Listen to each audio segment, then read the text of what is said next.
So it is February 25 and the book The Power of Now. There's a beautiful question: what exactly do you mean by watching the thinker? When someone goes to the doctor and says, I hear a voice in my head, he or she will most likely be sent to a psychiatrist.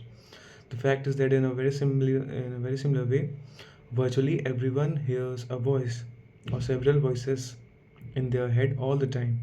The involuntary thought processes that you don't realize you have the power to stop. Continuous monologues or dialogues. You have probably come across mad people in the street incessantly talking or muttering to themselves. Well, that's not much different from what you and all other normal people do, except that you don't do it out loud. The voice comments, speculates, judges, compares, complains, likes, dislikes, and so on. The voice isn't necessarily relevant to the situation you find yourself in at the time. It may be reviving the recent or distant past or rehearsing or imagining possible future situations. Here it often imagines things going wrong and negative outcomes. This is called worry. Sometimes this soundtrack is accompanied by visual images or mental movies.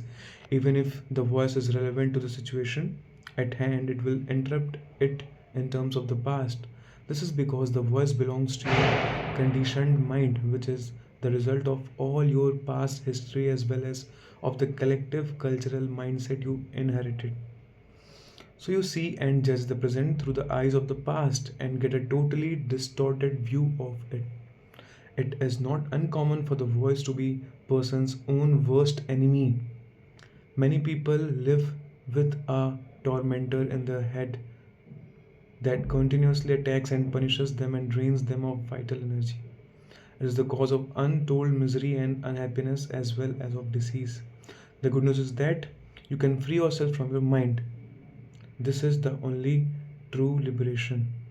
And you can take the first step right now. Start listening to the voice in your head as often as you can. Watch it.